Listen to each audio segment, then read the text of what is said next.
동방의 박사들이 별을 따라서 예수님 나신 곳까지 가서 귀한 예물을 드렸다는 이 성경의 이 이야기는 성탄절에 빼놓을 수 없는 정말 아름다운 이야기입니다.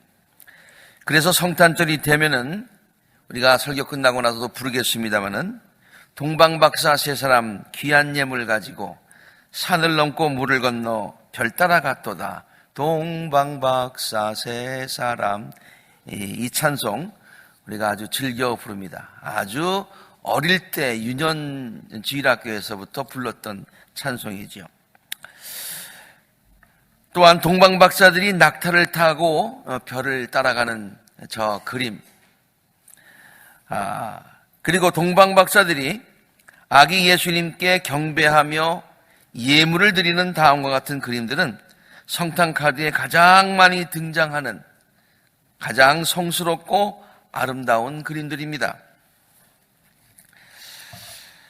동방박사 이야기는 주로 성탄주일, 크리스마스 선데이, 이제 다음 주일 지키는데 주로 우리의 크리스마스 선데이의 당일날 많이 소개되는 또 설교가 되어지는 그런 이야기이죠. 근데 사실 가만히 생각해 보면은 이 이야기는 성탄 주일 전에 소개되는 것이 마땅하다라는 그런 생각이 이번에 들었어요. 왜냐하면 동방박사들이 아기 예수께 경배 드리기 위해서 상당한 기간 전에 별을 따라서 이미 자기 집을 떠났기 때문이죠. 그래서 결국에 가서는 예수님께 성탄일에 이제 경배를 드렸기 때문에 오늘 본문 말씀도 벌써 그 성탄일 오래전에 길을 떠난 이야기서부터 소개를 하고 있으니까요. 오늘 성탄 주일을 한 주 앞두고 사실은 그 전에 해도 무방합니다만은 오늘 동방박사들의 이야기를 여러분들과 함께 나누면서 은혜를 나누려고 합니다. 우리들은 동방박사들의 이 이야기를 너무 많이 들었어요. 너무 많이 들었어요. 아마 유년주일 학교를 시절을 보낸 분들은 아마 성탄극에 아마 박사 한 사람으로 여기 출연했던 분들도 아마 앉아 계실 것 같아요. 저도 그 중에 한 사람이었었는데요. 이게 너무 많이 듣고 익숙한 이야기이기 때문에 동방의 박사들이 귀한 예물을 가지고 아기 예수님께 경배를 했다, 이 이야기가 전혀 이상하게 들리지를 않습니다.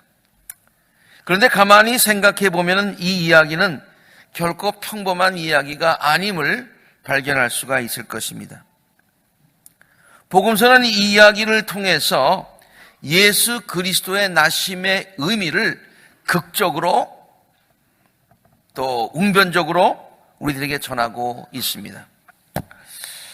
동방박사에 관한 이야기는 마태, 마가, 누가, 요한 이 사복음서에 전부 다 기록되어 있는 것이 아니라 사복음서 중에서 특별히 마태복음에만 기록이 되어 있습니다. 그리고 우리가 잘 알듯이 마태복음은 주로 이스라엘 백성들을 대상으로 해서 쓴 책입니다. 다른 복음서들은 이스라엘 아닌 이방인들에게 복음을 전하기 위해서 쓴 책이라면 마태복음은 유대인들에게 나신 예수님이 메시아임을 증거하기 위해서 쓴 책이라고 볼 수가 있죠. 그러면 마태는 이 이야기를 통해서 이스라엘 백성들에게 무슨 메시지를 전하려고 했던 것일까요? 이 이야기를 기록한 마태의 본래의 의도는 무엇이냐? 마태가 동방에서 온 박사들이 아기 예수께 경배를 드렸다는 이 이야기를 전하려고 했던 의도가 뭐냐? 저는 이렇게 생각을 했습니다. 이스라엘 백성들이 그렇게 오랫동안 간절하게 기다리던 메시아가 드디어 탄생을 했는데 안타깝게도 이스라엘 백성들은 메시아로 오신 아기 예수를 알아보지 못했어요.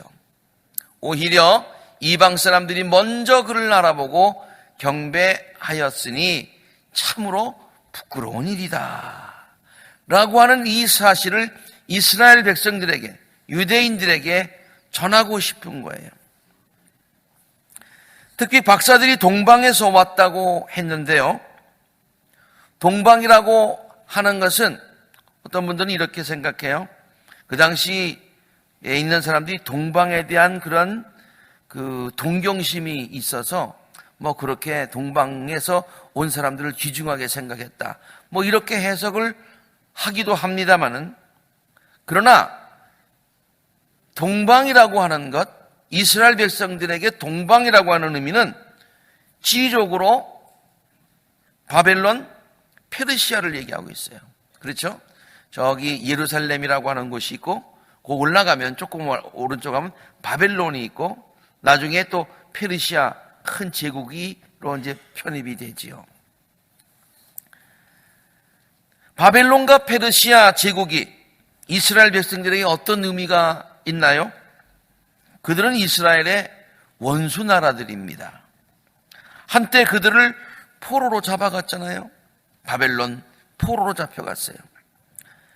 그리고 이스라엘 백성들을 오랫동안 착취하고 핍박했던 그런 나라들이었습니다. 그런데 이스라엘 백성들이 가장 귀하게 여기고 오랫동안 고대하던 메시아, 가장 귀하게 여기고 가장 간절하게 기다렸던 바로 그 메시아를 그들이 먼저 경배하였다고, 원수나라 사람들이 경배하였다고. 물론 이제 바벨론, 페르시아, 또 아라비아 이렇게 얘기를 합니다만은, 우리 점성술이라고 하는 것을 역사를 찾아보면은 바벨론에 상당히 점성술이 그때부터 발전했다는 것을 알 수가 있어요. 그러니까 아마 물론 다른 곳에서도 올 수도 있었겠습니다만은 추측해 보건대 바벨론에서 왔을 확률이 굉장히 많이 있어요. 그 바벨론에서 왔다고 하는 얘기는 벌써 이스라엘 백성들에게 굉장히 안 좋은 그런 감정을 가진 그런 나라에서 왔다고 하는 거예요. 근데 이스라엘 백성들이 가장 귀하게 여기는 메시아를 우리가 먼저 경배해야 되는데 저들이 먼저 경배했다는 거예요. 원수 나라에서. 만일 이스라엘 백성들이 이 사실을 정말로 확실하게 깨달았다면 얼마나 땅을 치고 통곡할 일이겠습니까?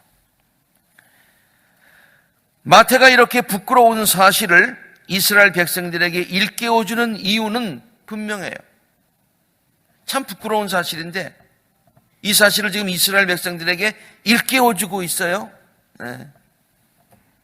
그들로 하여금 첫 번째로 메시아를 경배한 이방 사람들에게 대한 질투심을 일으키게 하여서 그들도 예수님을 메시아로 고백하고 경배하게 하기 위함이었다라고 하는 것이죠.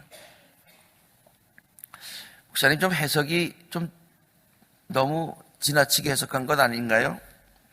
정말로 마태가 그런 의도를 가지고 해석을 이 동방 박사들의 이야기를 썼을까요? 저는 그렇게 확신합니다. 왜냐하면 이것이 저의 해석뿐만이 아니라 바울도 이렇게 해석을 한 적이 있어요. 로마서 11장에 기록된 말씀인데요. 이스라엘 백성들은 그들이 찾던 것을 얻지 못하였다 그랬어요. 그들이 뭘 찾았어요? 뭘 기다렸어요? 바로 메시아를 기다렸잖아요. 그런데 그들이 찾지 못했어요. 발견하지 못했어요. 깨닫지 못했어요. 거기 났는데도, 우리나라 말에 낯 놓고 기억자를 모른다고 그러는데 거기 기억자가 있는데 기억자는 모르는 거예요. 메시아인 줄을 깨닫지 못했어요. 이유는 간단해요. 그들의 마음이 완고해졌기 때문이다. 인정을 안 하려고 했던 거예요. 성경에 이렇게 기록된 바와 같습니다. 그런데 이 이스라엘 백성들이 이렇게 완고해서 깨닫지 못한 것은 이미 하나님께서 그렇게 될 것이라고 이미 구약에 있는 선지자를 통해서 예언해 놓으셨다는 거예요. 하나님께서 그들에게 혼미한 영을 주셨어요. 이게 혼미하니까 잘 깨닫지 못하는 거예요. 이게 맞는 얘기인지 틀리는 얘기인지 잘 모르는 거예요. 메시아가 왔는데도 메시아인지 아닌지 혼미해져서 모르는 거예요. 오늘까지 그들은 눈이 있어도 보지 못하고 귀가 있어도 듣지 못한다. 그래서 바울은요, 그러면 이스라엘 백성들이 아직도 깨닫지 못하고 혼미해서 저들이 그런 메시아를 전혀 앞으로도 전혀 받아들일 가망성이 없습니까? 내가 묻습니다. 이스라엘이 걸려 넘어져서 완전히 쓰러져 망하게끔 되었습니까? 이렇게 물어보고 있어요. 그러면서 바울은 이렇게 얘기합니다. 아닙니다. 그럴 수 없습니다.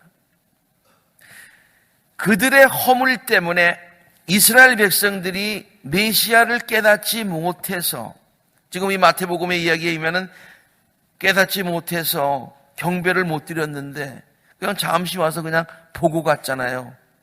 그런데 동방에 있는 박사들은 와서 경배를 했잖아요. 엄밀한 의미에서 본다 그러면은 첫 번째 크리스천이 유대인이에요, 이방인이에요? 이방인이란 말이에요. 그들의 이스라엘 백성들의 허물 때문에, 완악했기 때문에, 깨닫지 못했기 때문에 구원이 이방 사람들에게 이르게 되었는데, 이것이 하나님의 뜻인데 어떤 하나님의 뜻이 있느냐? 이것은 이스라엘로 하여금 질투하는 마음을 불러일으키게 하려는 것입니다. 와, 이스라엘 백성들로 하여금 질투하는 마음을 불러일으키게 하는 것이. 그런데 이스라엘의 허물이 세상에 부유함이 있지 않았느냐? 이스라엘의 사람들이 깨닫지 못했는데, 그래서 그 복음이 어디로 갔어요? 이방 사람들에게 가가지고, 이방 사람들이라고 하는 얘기는 유대인이 아닌 우리와 같은 사람들, 아프리카 사람들, 아시아 사람들, 남미 사람들 다 얘기하고 있는 겁니다.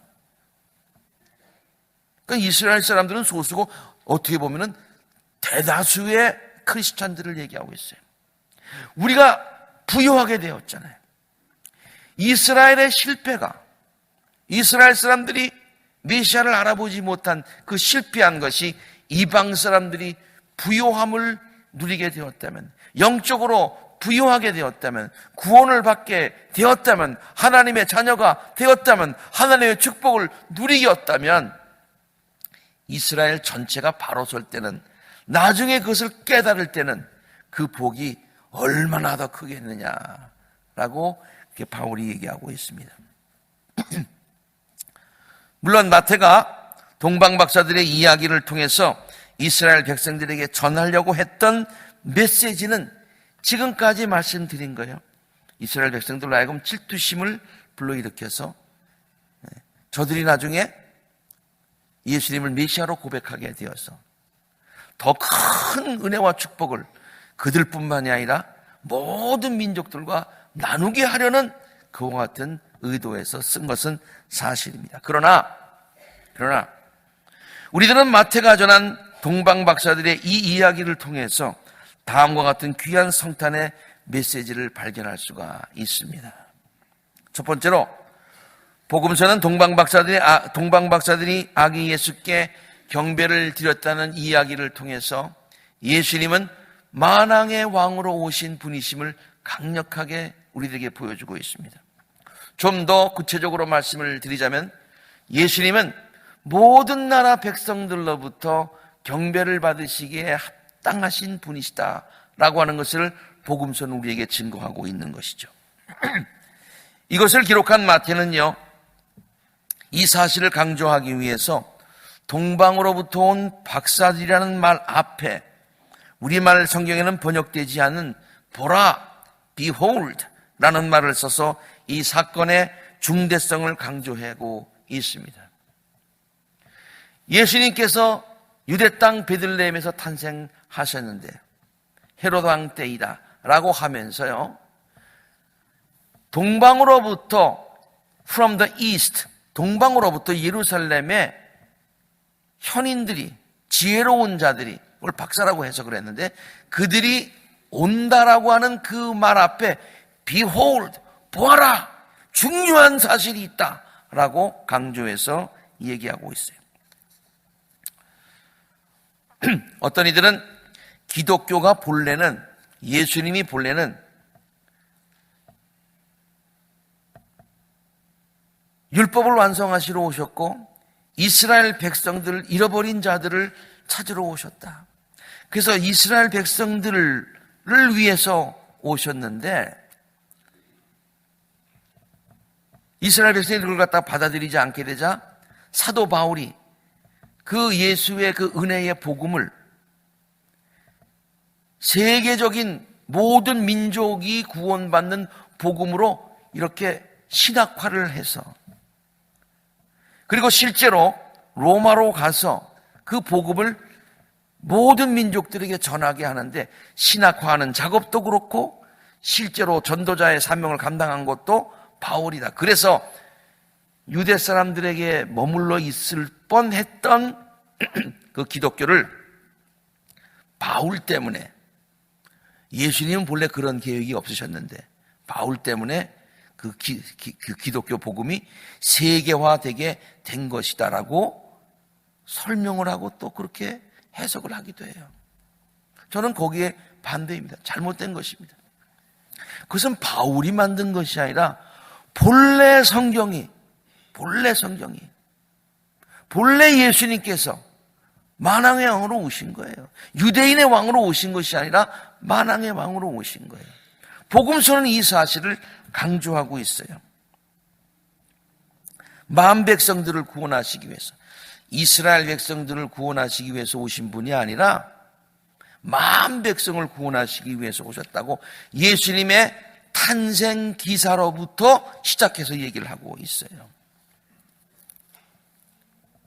첫 번째 경배를 드린 사람들이 이스라엘 사람이 아니잖아요. 이방인들이잖아요. 얼마나 강력한 메시지입니까? 이 이야기는 혈통적으로나 육신적으로 이스라엘 사람이 아닌 우리와 같은 사람들, 세계 모든 민족의 크리스찬들에게 복음이에요.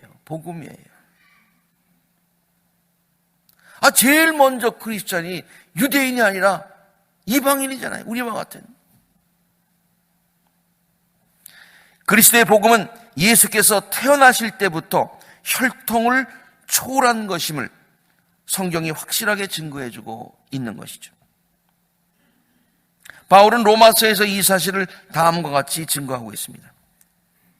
사람은, 우리 모두는 마음으로 믿어서 의에 이르고 입으로 고백해서 구원에 이르게 됩니다.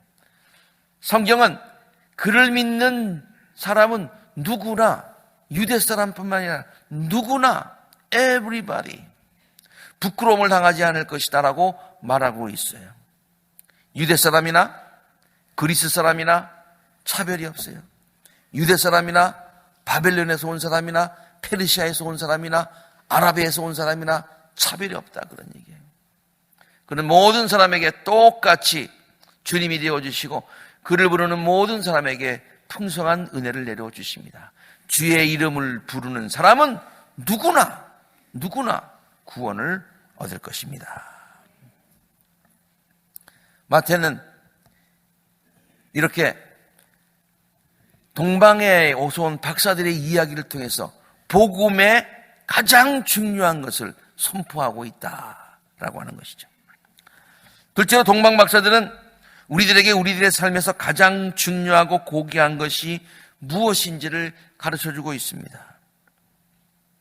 우리들의 삶에서 가장 중요한 게 무엇이냐? 우리들의 삶의 목적이 무엇이어야 하느냐? 그것은 다름이 아니라 예수님께 경배드리는 것이다. 하나님께 영광 돌리는 삶이다. 라고 하는 것을 우리에게 가르쳐주고 있어요. 동방의 박사들이 아기 예수가 태어나시기 오래전에 벌써 길을 떠났어요. 산을 넘고 물을 건너 예수님께서 왔습니다. 산을 건너 물을 건넜다는 얘기 하니까 무슨 여행 떠난 것처럼 생각하는데 아니에요. 어려움을 극복했다는 얘기예요. 그러면서 끝까지 와서 왜 왔느냐?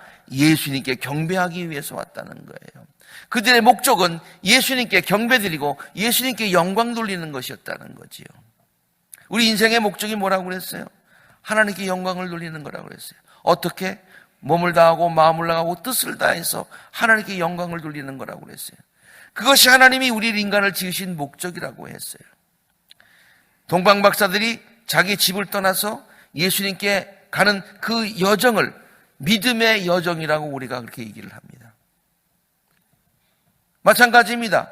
우리들의 삶도 일생을 사는 것이 동방 박사가 별을 따라서 살듯이 하나님의 인도하심을 따라서 계속해서 살아가는 faith journey라고 볼 수가 있습니다.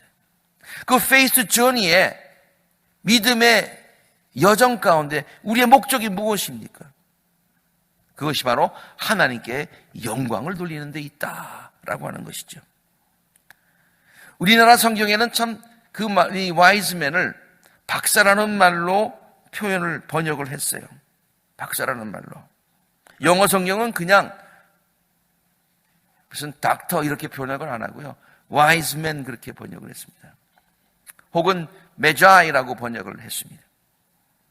성경 원문에는 마고이라고 하는 말이 있는데요. 성경 원문에 마고이라고 하는 이 마고이라고 하는 말은 지혜로운 자라는 그런 뜻입니다. 가만 생각해 보면 너무 이렇게 잘 맞는 것 같아요.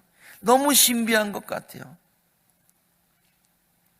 동방 박사들이 저들의 그 페이스 journey를 통해서 저들이 모든 여정을 통해서 하나님께 영광을 돌리는 것이 중요하다고 생각하고 그 목적 가지고 산을 넘고 물을 건너서 찾아왔다고 했어요.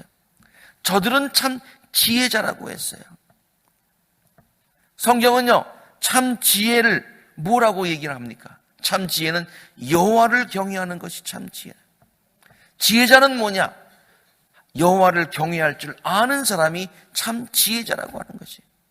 그래서 동방에서 온 이 지혜자는 여호와를 경외하고 천지 만물을 지으신 그 분을 경외하고 예배하는 것이 가장 중요하다고 생각한 것이죠. 물론 저들이 별들을 천체의 움직임을 보면서 하늘의 귀한 신비로운 것들을 깨달았던 사람인데 그들이 깨달았던 것은 그 천지 만물을 지으신 분이 바로 아기 예수님이시다.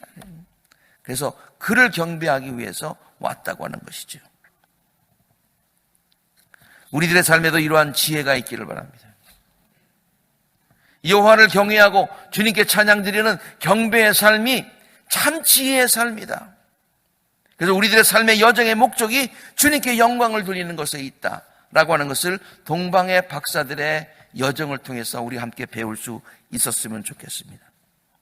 실제로 아기 예수께 경배를 드린 동방 박사들의 그 모습은 저들이 그냥 경배만을 드린 것이 아니에요. 호기심에 와가지고 그냥 본 곳 아니에요. 와, 저들이 뭘 했습니까?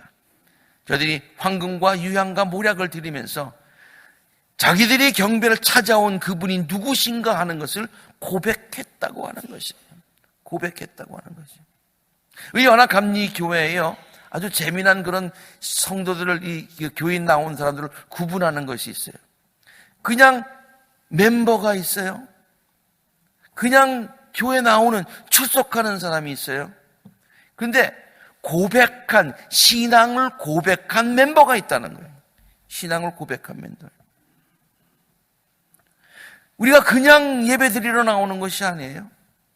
우리 주님께 우리의 구세주인 것을 고백하고 주님을 의지하는 마음으로 나온 거예요. 그냥 구경 나온 것 아니에요. 그렇죠? 동방의 박사들이 예수님을 찾아가가지고 그런 고백을 했다고 하는 것이에요. 마태는 이 고백을 예물에 비유해서 설명을 하고 있습니다. 아기 예수께 황금을 드리면서 태어나신 아기 예수가 만왕의 왕이심을 고백했습니다. 황금은 왕권을 상징하는 것이기 때문이죠. 유향을 드리면서 태어나신 아기가 곧 인간의 몸을 입고 오신 하나님이심을 고백했습니다. 유향은 신성을 상징하기 때문입니다. 모략을 예물로 드리면서 오신 아기는 인간의 모든 죄를 사하여 주시기 위해서 죽으러 오신, born to die, 죽으러 오신 분이심을, 나를 위해서 십자가에 달려 죽으시고 나의 죄를 사하여 주시기 위해서 오신 분이시다라고 고백을 했습니다. 바른 고백이죠. 왜냐? 모략은 죽은 사람의 몸에 바르는 향료인 것을 잘 알고 있습니다.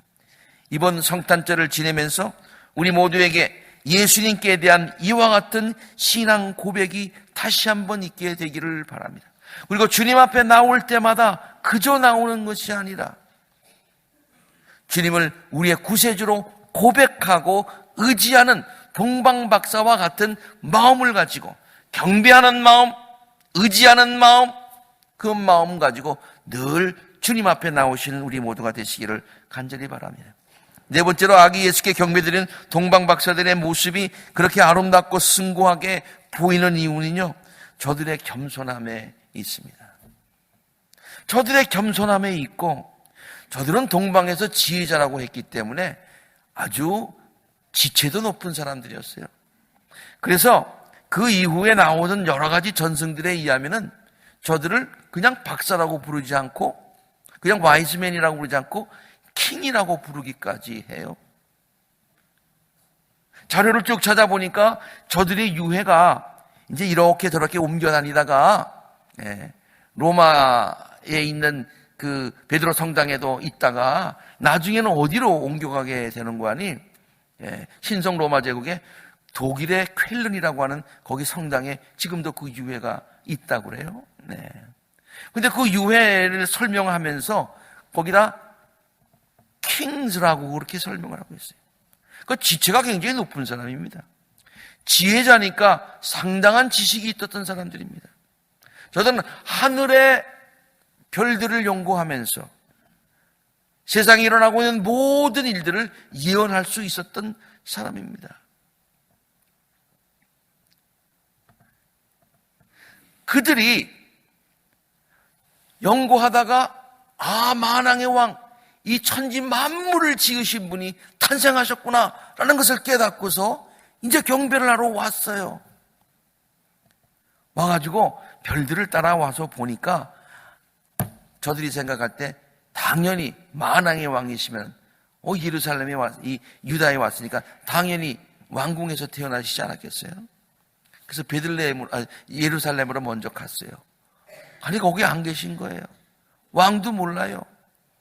나중에 저들이 너무 생각을 앞서 했기 때문에 그 일 때문에 2살 이하의 모든 어린이들이 죽는 그런 비극이 일어나지 않습니까? 그래가지고 다시 깨닫고서 이제 별들을 따라가지고 다시 왔어요. 찾아왔어요. 별이 머무는 곳에 왔어요. 너무 기뻤어요. 그래서 예물을 드려서 경배를 하려고 하니까 너무 초라한 모습이에요. 너무 초라한 모습. 아니, 동물의 밥통 위에 아기가 누워있는 것이에요. 제가 지난 주일에 설교할 때에 바보들의 행진 이야기를 하면서 이 이야기를 잠시 했습니다만 그 모습이 너무 초라해 보이는 거예요. 아니, 우리가 경배하려고 하는 이 만왕의 왕이 바로 이분이야? 뭔가 잘못된 것 아니야? 그런 본인들의 생각이 있었음에도 불구하고 저들은 무릎 꿇고 경배를 했어요. 황금과 유향과 모략을 드렸어요. 저들의 생각을 접고 겸손하게 무릎을 꿇었어요. 이것이 바로 우리 신앙인들의 자세입니다. 자기의 높은 것, 가진 것, 이런 것들을 내놓는 것이 아니라 가장 낮은 모습으로 아기 예수님께 경배하고 그를 의지하는 것, 그를 경배하는 것, 그를 따라가는 것, 내 생각이 아니라 그분의 생각대로 따라가는 겸손, 그 겸손이 바로 동방박사가 우리들에게 보여준 것이라고 생각합니다. 늘 주님 앞에 겸손하시고 주님을 의지하는 그와 같은 신앙의 자세를 다시 한번 가다듬을 수 있는 우리 모두가 되었으면 좋겠습니다. 마지막으로 동방박사들이 우리들에게 신앙의 롤 모델이 되는 이유는 그들이 보여준 희생과 헌신의 그러한 삶입니다. 황금과 유향과 모략을 드렸다고 하였어요. 굉장히 귀한 예물입니다. 전승에 의하면 그들 중에 어느 사람은 자신의 전 재산을 다 팔아서 그 예물을 준비했다고 하는 것이죠.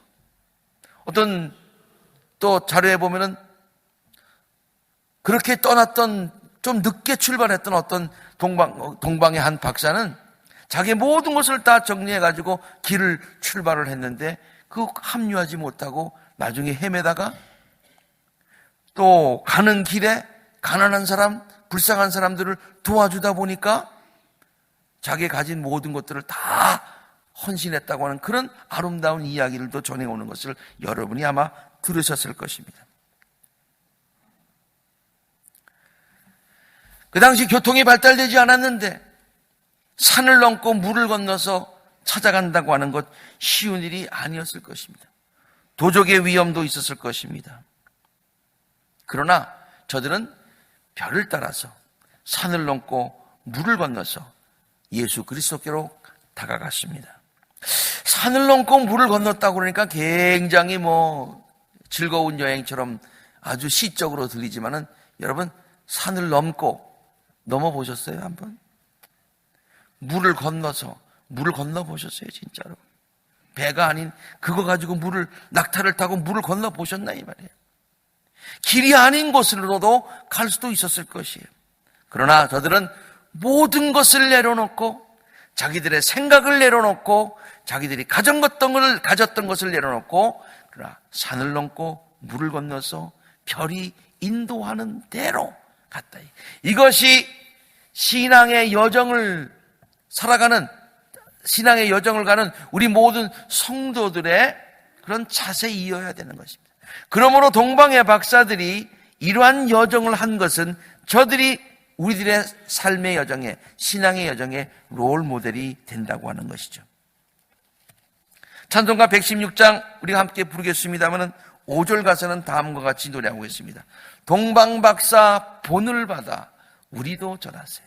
동방박사 본을 받아서 우리들의 삶의 모든 것들을 내려놓고 우리의 생각을 내려놓고 그리고 산을 넘고 물을 걷는 신앙생활에 어려움이 있을지라도 주님의 인도하심을 따라서 끝까지 가서 우리 아기 예수님께 경배하는, 아기 예수님을 찬양하는, 아기 예수님을 의지하는, 그래서 그와 동행하는 복된 삶을 살아가실 수 있는 우리 모든 성도님이 되시기를 성탄절의 주인공이 되시는 아기 예수 그리스도 이름으로 간절히 축원합니다. 함께 기도하시겠습니다.